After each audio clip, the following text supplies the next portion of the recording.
C'était le derby entre Cruzeiro et Atlético Mineiro. Malheureusement, il y a eu une bagarre entre le gardien adverse et moi. Et on s'est battu à la fin de match. Cette fameuse déclaration de Jean-Michel Aulas qui disait qu'il va se débarrasser des dinosaures de vestiaire. Et il cite clairement ton nom, Chris. Toi qui as vécu tant d'années, de beaux souvenirs, comment tu l'as pris cette déclaration? Ça m'a fait mal, mais moi, je suis pas tout seul.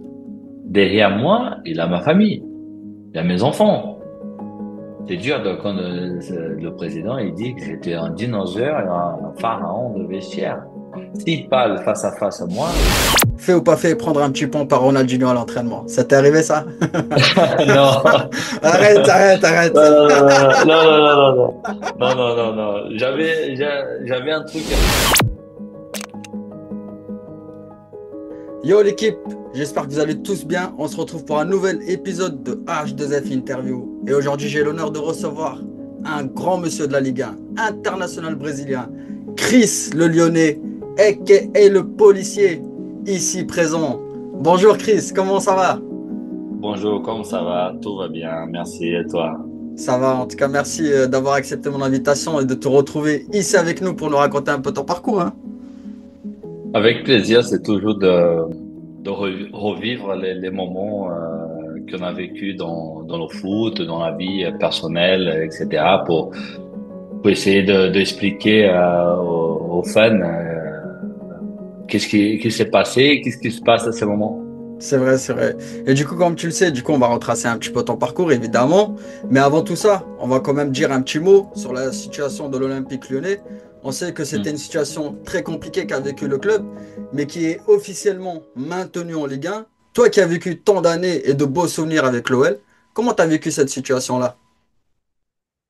Écoute, c'est pas moi d'analyser, c'est pas moi de juger parce que je sais pas vraiment qu'est-ce qui se passe à l'intérieur. J'ai vécu vraiment des bons moments avec l'Olympique Lyonnais à l'époque de Jean-Michel Aulas. Donc c'est triste de voir cette situation, mais bon après on sait pas tout, on sait pas qu'est-ce qui se passe à l'intérieur de ces clubs aujourd'hui. Donc, mais c'est triste de voir l'image de l'Olympique Lyonnais comme ça, de passer à la DNCG, d'être relégué en Ligue 2, après de repasser à DNCG, et là maintenant de réussir à se maintenir en Ligue 1. Oui, c'est triste. Le processus, c'est triste. Donc, par contre, je peux pas juger, je peux pas donner Ouais. mon opinion parce que aujourd'hui, je suis entraîneur. Je peux être jugé aussi par rapport à mon travail et c'est moi qui sais qu'est-ce qui se passe sur le terrain, dans nos vestiaires. Et là, c'est les gens compétents qui savent ce qui se passe dans nos vestiaires, dans nos clubs. Donc, je préfère pas analyser, mais c'est triste de voir le club dans cette situation. Oui, c'est vrai, comme tu dis, c'est triste, évidemment, pour tout supporter de football et de la Ligue 1 aussi, de voir la situation de l'Olympique Lyonnais. Mais évidemment, on va revenir sur tes beaux jours à l'OL. C'est une autre histoire. Et cette passerelle d'entraîneur, comment tu le vis, ça d'ailleurs? Moi, j'adore. C'est un processus difficile parce que la transition joueur-entraîneur, c'est difficile, c'est long parce que il a les formations à passer. Euh, donc moi, j'ai enchaîné avec le centre de formation d'Olympique Lyonnais à partir de 2014. Donc je suis resté 4 ans au club quoi, avec les jeunes. U15, U17, U19 et National 2. Après, je suis parti. Mais c'est passionné. Moi, je vis le foot, c'est ma vie. Aujourd'hui, de l'autre côté, c'est de la gestion d'humains, de la gestion des entraînements, la gestion Ouais, des staffs, la gestion de président. C'est passionné. Après, il faut être prêt. Il faut être prêt parce que ça compte, oui, c'est de former ton équipe, de mettre tactiquement qu'est-ce que tu vas proposer pour cette équipe. Par contre, c'est le résultat. Le résultat, ouais, ça compte beaucoup. Donc, c'est pour ça que c'est passionné parce que tous les jours, tu dois tout donner. Tu dois, il n'y a pas de beaucoup de marge à l'erreur. Ouais. Parce qu'aujourd'hui, dans la situation je parle pas que de championnat français, mais tous les championnats, les coachs aujourd'hui, ils perdent 3, 4, 5 matchs, ils changent. Oui, c'est vrai, ça va très très vite, c'est vrai. Donc ça va très très vite. Donc c'est pour ça qu'aujourd'hui, le coach, il a une pression supplémentaire derrière du résultat. De résultats. Donc, et ça, c'est passionné. Ça, j'adore d'être, d'arriver au club, de préparer, de donner une identité à mon équipe. Donc, oui, c'est une passion. Oui. Oui, c'est la passion qui t'a conduit à suivre cette route-là, j'ai envie de dire. Mais du coup, Chris, on va commencer par tes débuts. Donc moi, j'ai envie de savoir si tu peux nous raconter un peu ton enfance au Brésil, dans quel cadre t'évolues un peu, et aussi l'ambiance à la maison, c'était comment? Écoutez, moi, je viens. Mon père, il était footballeur amateur, Ok. donc il était attaquant. Et il a eu deux garçons. J'ai un frère, un grand frère. Malheureusement, il n'a pas réussi à. Il était dans le foot, mais il n'a pas réussi à être pro, etc. Donc après, il y avait moi. Et en fait, je suis tombé des parachutes, on va dire, parce que j'aimais jouer avec mes copains à la rue. Mais comme ça, sinon j'étais pas passionné par le foot. Ah oui. Après mon père à un moment donné il m'a dit allez on va faire des essais dans un club. Ok, j'avais 6 ans 7 ans et mon père j'étais assez grand hein, et mon père il m'a dit tu vas être défenseur. À ce moment, je lui demande, mais le défenseur, il fait quoi, en fait? Il m'a dit, le défenseur, il protège la cage, il dégage le ballon. Je dis, OK, d'accord. Et l'histoire, ça a commencé comme ça, de mon père qui a choisi, et moi, j'allais être un défenseur, etc. Et petit à petit, les choses, j'étais dans un club de quartier de 6 ans jusqu'à 11 ans. Mhm. Et après, je suis parti à Corinthians, São Paulo. Donc là, c'est un grand club formateur. J'ai fait 3 essais. Ok. Donc les 2 premiers, j'étais assez timide. Euh, et le coach, il va voir mon père, il m'a dit, oui, ton fils, il a la qualité, tout ça, mais c'est pas un défenseur, il est timide. Donc j'arrive à la maison. Mon père me rattrape et il m'a dit alors tu vas te réveiller ou pas? C'est quoi ton problème? Ah Pourquoi t'es oui. gentil? Il faut pas être gentil. Donc le week-end d'après, parce que les essais c'était que le week-end. Le week-end d'après, j'arrive, j'ai tout cassé. J'ai tout cassé et le coach il a regardé mon père, il m'a dit voilà maintenant oui, maintenant ça j'apprécie, j'aime bien. Ouais. Voilà. Et il te demandait de dégager les ballons, mais quand même, il fallait un petit peu de talent pour arriver au Corinthians à l'âge de 11 ans, au centre de formation quand même. Oui, exactement. Donc, je suis resté longtemps dans le club de quartier, jusqu'à 11 ans. Et Ouais. à 11 ans, oui, il a eu cette euh, opportunité pour aller à Corinthians, donc, au centre de formation, pour apprendre, pour être dans un club, pour apprendre les tactiques, techniques, etc. Donc, oui, c'était plus intéressant, oui. Et c'est là que tu commences, tu signes ton premier contrat pro, c'est avec le Corinthians? Oui, c'est Corinthians. Ouais. J'avais 17 ans. À 17 Ok. ans, je signe mon premier contrat pro. Je commence à s'entraîner avec les pros.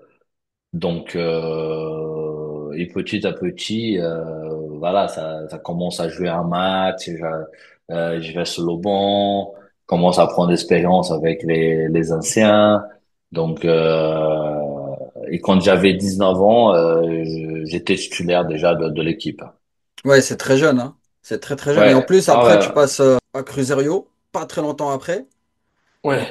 Et en plus, tu sembles t'adapter assez vite à l'équipe et au style de jeu. Pourtant, ce n'est pas le même football que celui que tu connaissais à Corinthians, comme tu me disais. Oui, parce que Corinthians était, on va dire, c'est comme Marseille en France. C'est l'agressivité, les supporters sont là, sont derrière, ils lâchent pas, même si l'équipe est en train de perdre, les mecs ils sont en train de chanter, etc. Ils vont pas lâcher. Par Hmm. contre, ils vont critiquer à la fin. Mais dès que le ballon, 90 minutes, ils sont avec toi. Les supporters sont présents. Hein, la pression, elle existe. Donc voilà. Après, je vais à Cruzeiro. À Cruzeiro, c'était déjà un club différent. C'est un club comme Lyon, par Ok. exemple. Tu vois, oui, il a la pression, mais il faut jouer. Il faut avoir le ballon, il faut garder le ballon, etc. Et donc, j'arrive de Corinthians, j'arrive à Cruzeiro.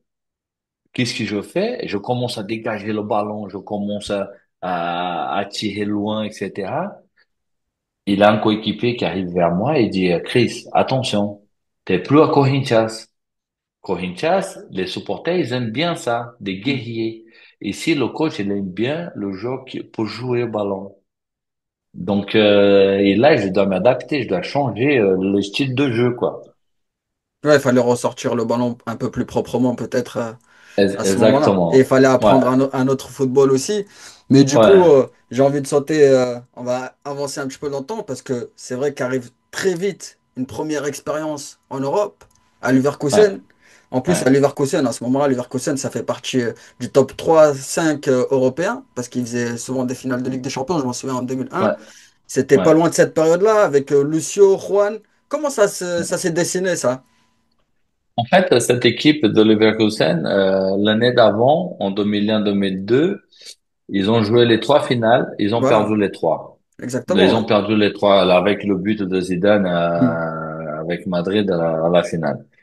Donc, l'année d'après, Lucho, il se blesse et moi, je viens pour prendre sa place pendant 6 mois. Donc, je quitte le Brésil en janvier, il faisait Ouais, 35 degrés, et j'arrive à Leverkusen, il faisait -10. ouais, ouais, ouais. Et c'est la première fois que je vois la neige, quoi. Donc, le choc, c'était énorme. Après, j'ai joué avec Juan, le Brésilien, en Mhm. défense centrale, et mon premier match avec lui, il se blesse. Ok. Donc, c'était compliqué parce que la langue c'était déjà compliqué pour moi. Et après, j'ai joué avec un jeune. Et ça l'est pas du tout. Ça l'est pas du tout. Parce que on se comprenait pas, on n'avait pas de communication. J'ai essayé un peu avec les gestes, etc., mais ça l'est pas. Donc, ça veut dire que la seule chose que je voulais, c'est de rentrer au Brésil. Ah oui, Je voulais rentrer au Brésil. Je dis non, je suis pas heureux, je suis pas bien. Je préfère rentrer au Brésil. Donc, la fin de contrat, parce que j'avais un prêt avec option d'achat. ok. Ils ont proposé quand même de m'acheter. Et Oui. moi, je dis non, je veux rentrer. Donc, Donc, je tu as vraiment rentrais. vécu une adaptation difficile, quoi. Difficile, difficile. Ouais, très compliqué. Et est-ce qu'à ce moment-là, toi, tu te dis, finalement, l'Europe, c'est pas fait pour moi, quoi? Oui, j'ai même pas pensé à ça parce que l'envie, c'était de rentrer au Brésil, quoi. Parce que mon club, Cruzeiro, ça marchait super bien. Ouais, effectivement. Déjà, ça marchait super bien. Donc, j'ai dit, waouh, je vais vivre ça, quoi. Je vais vivre avec mes coéquipiers, mes amis, etc. Parce que ici, ça va pas du tout. Ouais, Donc après, si je vais repartir en Europe ou pas, c'est une autre chose. Mais déjà, je veux rentrer. ouais, c'est vrai. Et en plus, comme tu dis, Cruzeiro, ça se passe tellement bien que quand tu reviens, tu retrouves des bonnes sensations d'ailleurs, tu remportes le championnat brésilien. Ouais, Comment c'est tu... ça. Ouais, et du coup, une adaptation, voilà, un peu difficile à l'Europe, mais quand le Lyon arrive, la proposition, est-ce que tu te dis pas, ouais, peut-être qu'en fait, c'est pas fait pour moi? J'attendais pas parce que Bernard Lacombe, il est venu au Brésil avec Marcelo, qui les deux travaillaient ensemble. ils sont venus. En fait, ils sont venus regarder Kleber Anderson, Oui. l'ancien défenseur. D'accord? Donc lui, il a joué à Corinthians et moi, j'ai joué Cruzeiro. Il joue à Lyon Il en avait plus un... après, lui. Oui, il est venu parce que quand je me suis blessé, il est venu pour me remplacer. Effectivement, ouais. Donc, mais à la base, Bernard Lacombe est allé voir lui le match qu'on a joué un contre l'autre. Mhm. Et en fait, ce match-là, j'ai fait un match de dingue, de malade. Et Bernard, il retourne à Marcelo, il dit, j'aimerais bien voir le numéro 3. Sauf qu'il est doux jouer avec le numéro 3. Ok. Et Marcelo, oui, on va demander le numéro 3. Et Bernard a dit, non, mais je vous vois le numéro 3 en bleu, pas en blanc. Et moi, j'étais en bleu. Donc, le lendemain, le soir même, Marcelo, il m'appelle et dit, Chris, est-ce que demain matin, t'es dispo pour un petit déjeuner tranquille, etc. J'ai dit oui, parce que je connaissais Marcelo, on a joué ensemble. Donc, on va manger. Il avait Bernard Lacombe. Et justement, Bernard Lacombe, il dit non, mais je pars avec toi.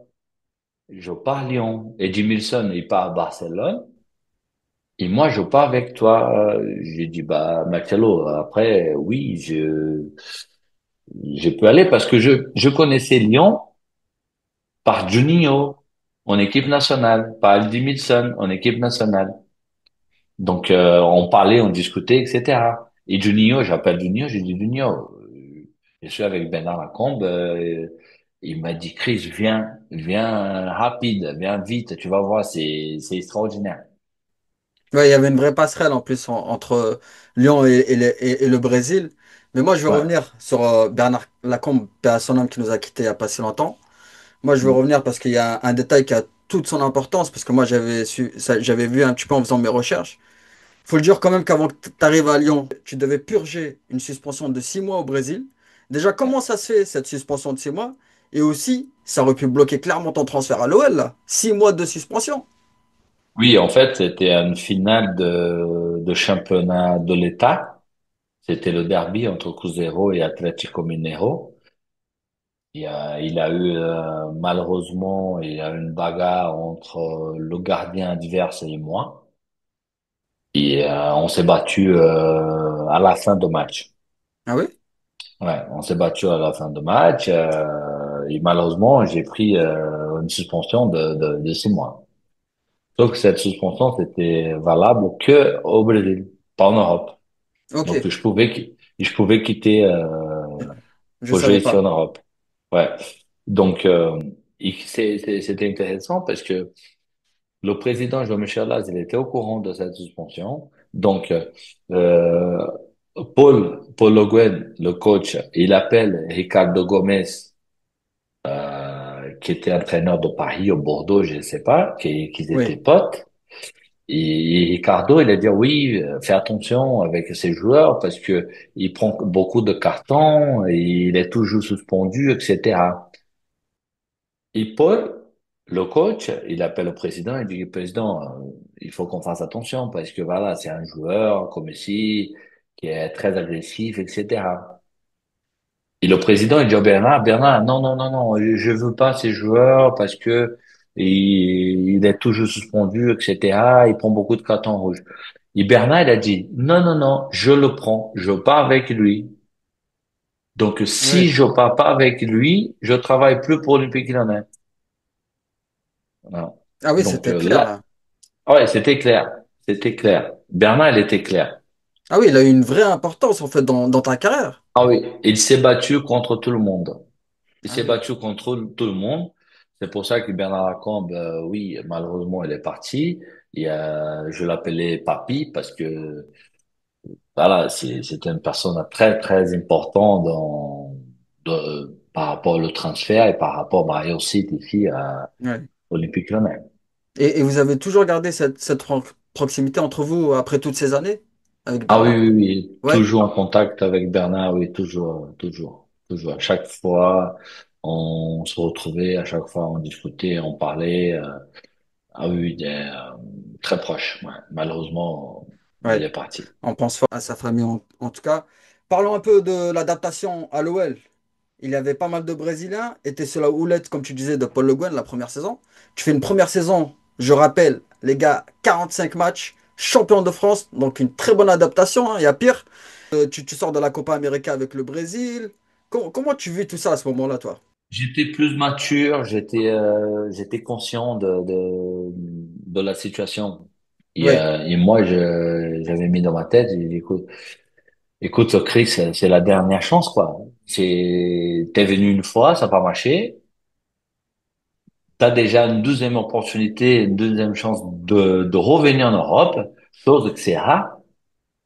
Et à l'époque, surtout. Et là, c'est à toi, quoi. C'est à toi de montrer tes qualités, c'est à toi de montrer tes attitudes. Donc, c'est ça que j'ai mis dans ma tête, même si je parlais pas la langue, oui, mais sur le terrain, je donnais tout. C'était l'entraînement, c'était plus important qu'un match pour moi. oui, Hein. Donc, je me suis dit, mais lâche-toi, vas-y. T'as peur de quoi? T'as peur de rien. Donc, tout le monde voulait prendre ta place. oui. Combien des joueurs voulaient prendre ta place? Et toi, t'étais choisi. Donc, vas-y, lâche-toi. Donc, à ces moments-là, c'était la conscience en entend te dire, vas-y, Chris.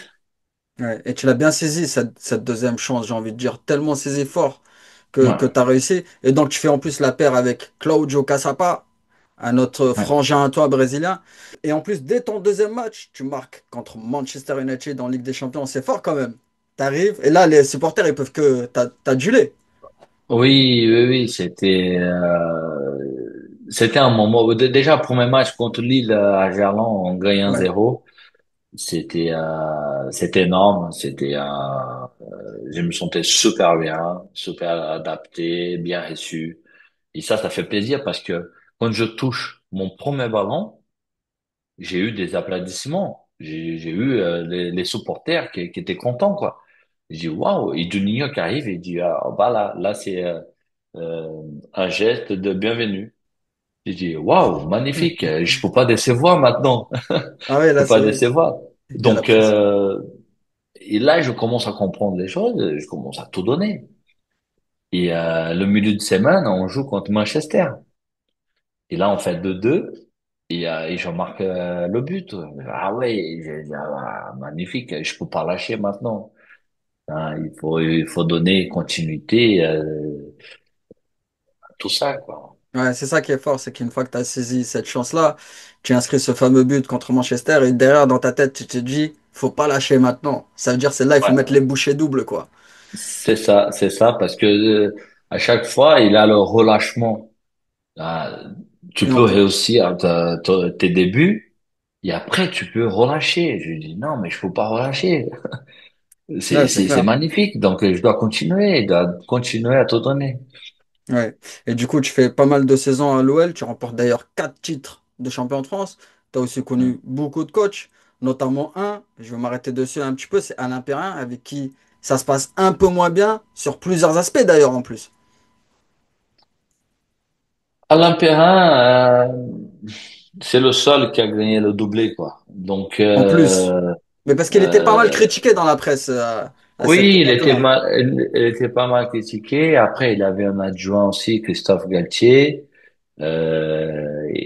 qui Ah oui, oui, était oui. top.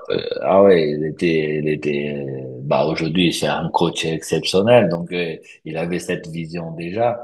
Alain Perrin, il avait une vision aussi. Hein, attention, hein, c'est pas n'importe qui. Après, c'est la gestion de certains joueurs, etc., qui se passait mal. Hmm. Mais par exemple, Greg Coupé, il se blesse, moi je me blesse, Bodmer, il arrive, Mathieu Bodmer, il arrive, il était pas content. C'était juste la gestion, mais il a fait quand même un bon travail parce qu'on a fait le doublé, quoi. Effectivement, oui. Il a été chahuté dans la presse. Et après, il y a eu deux, trois petits mouvements au sein de l'effectif qui ne se sont pas vraiment très bien passés. Mais à cette période, il faut le rappeler quand même que Lyon faisait des bonnes, voire très bonnes performances en Champions League. À ton Ouais. avis, qu'est-ce qui a manqué à Lyon pour réaliser l'exploit de gagner la Ligue des Champions? Parce qu'on a le souvenir d'un Lyon qui était très souvent quand même faut le dire, la vérité, dans le top 8 européen.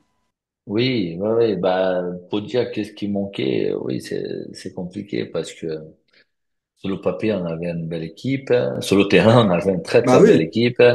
On a réussi à se faire respecter, partout où on allait jouer. Moi, je pense que le regret pour moi, c'était le match contre Milan AC. C'est même pas PSV Eindhoven ouais, qu'il c'est avait le Milan, ouais. penalty, ce Neymar, Newma, etc. Pour moi, c'est Milan AC. On fait 0-0 à domicile. On fait 1-1 jusqu'à 80, 86, 87 minutes à San-Siro. Il y a un moment donné, on lâche, quoi. À un moment donné, on lâche. On avait une équipe plus expérimentée que l'année précédente. Ouais, et Donc, d'ailleurs, j'avais reçu en plus Benoît Pedrecci, ouais. qui était là, qui avait vécu cette double confrontation, et il m'avait dit que c'était son plus grand regret. Oui, oui, pour moi, tous les Champions League que j'ai joué avec l'OL, les 8 ans, c'est le match que j'ai eu vraiment de regret parce que avec l'équipe de Milan AC qu'ils avaient aussi, c'était incroyable.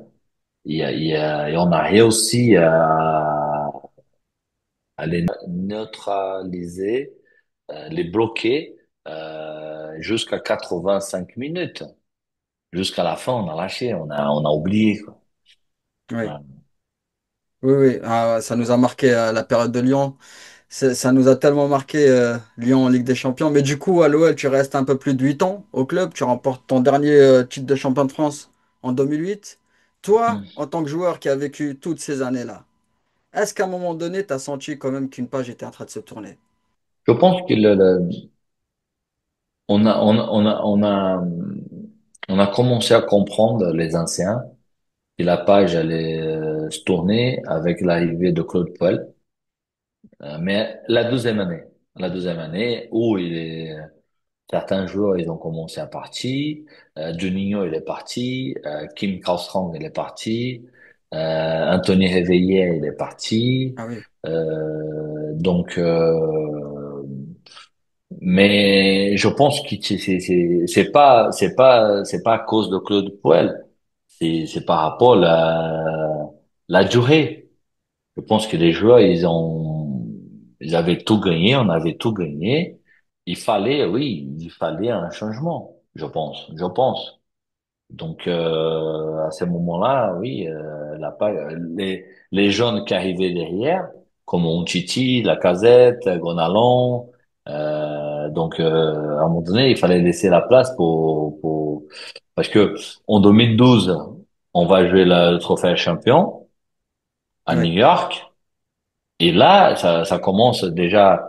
Anthony Lopez, gardien remplaçant, Lacazette, Maxime Gonalon, capitaine, qui le plus tous les jeunes qui commençaient à venir.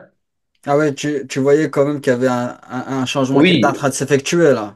ah oui, oui, oui, oui, oui. Et 2012, c'était déjà Rémi Garde, l'entraîneur.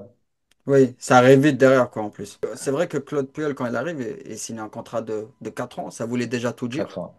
Ouais, Et en plus, ouais. il y a Fabio Grosso qui part tout de suite. Juninho, comme tu Oui, le disais, la deuxième il saison. parle l'année d'après, ouais. Et pourtant, Tout, c'était des gars qui avaient marqué le club, qui avaient ouais, fait tenir le club.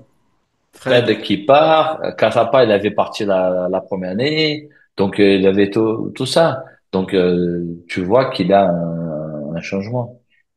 effectivement, oui. Et en tout cas, je tenais à te remercier, Chris, de répondre à mes questions avec autant de franchise et de clarté, vraiment. Je tenais à le souligner. Mais moi, j'ai une dernière question avant de passer évidemment à la Seleção. Et cette question, elle pique un petit peu. On est obligé de passer par là. Ça fait partie de ton parcours, j'ai envie de dire. C'est cette fameuse déclaration de Jean-Michel Aulas qui disait qu'il va se débarrasser des dinosaures de vestiaire. Et il cite clairement ton nom, Chris. Donc, toi qui as vécu tant d'années, de beaux souvenirs, comment tu l'as pris cette déclaration?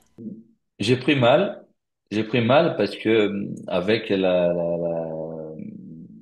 j'avais une bonne relation avec Jean-Michel Aulas, le président. C'est un des meilleurs présidents que j'ai eu dans ma carrière, hein. Je faut pas mentir par rapport à ça.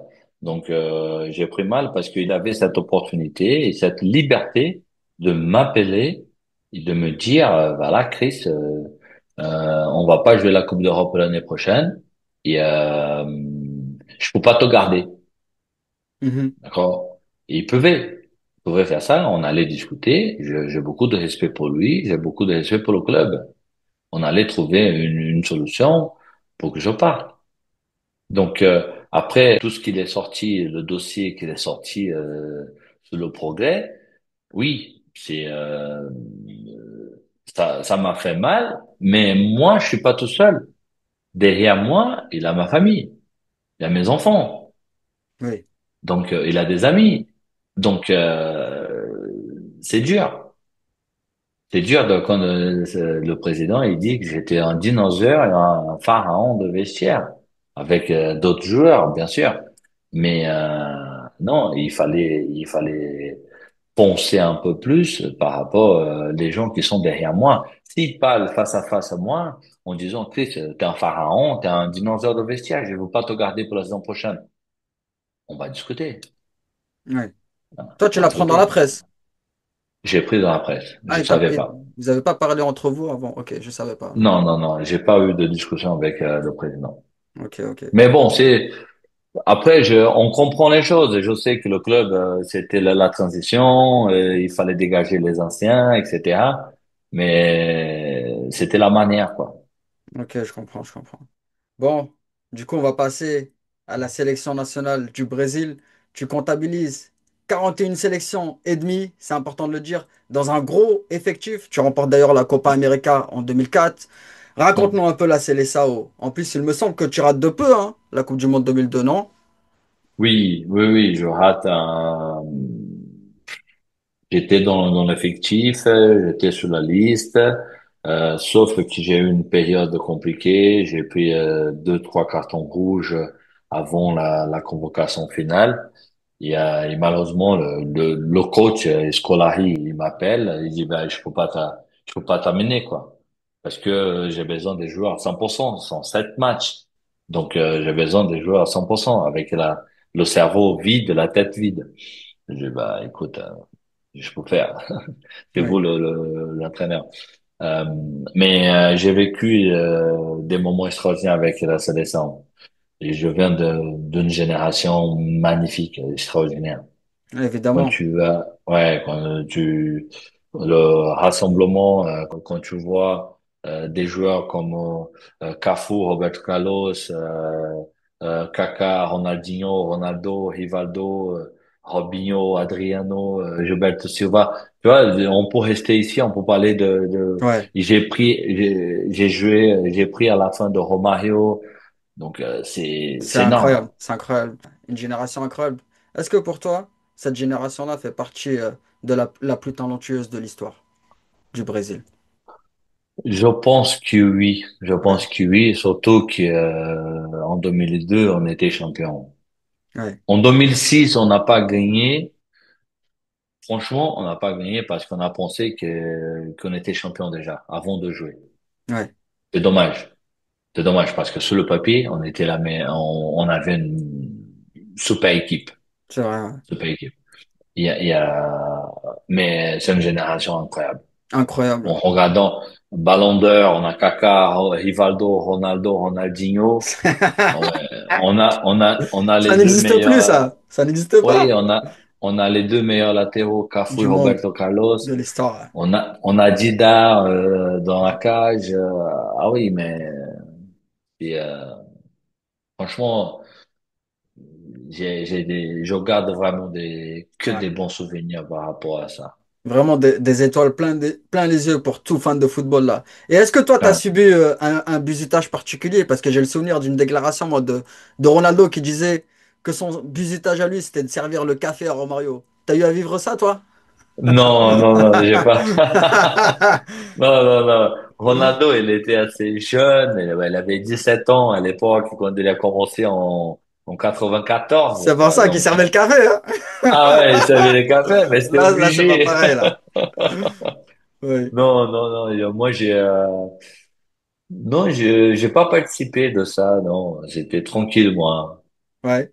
Bon, en tout cas, merci de me raconter tous ces souvenirs en tant que fan de football. Ça fait tellement plaisir. Du coup, Chris, pour finir cette H2F interview, j'ai un petit jeu à te proposer. C'est le fait ou pas fait. Et en Ouais, fait, je vais te proposer des situations et tu vas me dire si tu as déjà fait ou pas fait. OK? d'accord. Alors, fait ou pas fait, vécu ou séparé une bagarre, que ce soit à l'entraînement ou dans les vestiaires. J'ai déjà fait, j'ai déjà séparé. OK. Fait ou pas fait, échanger ton maillot avec une légende du football. Ah, j'ai déjà fait. J'ai changé un maillot avec Maldini, mon idole. Waouh, magnifique. Et fait ou pas fait, chambrer un attaquant pendant un match et ça a marché.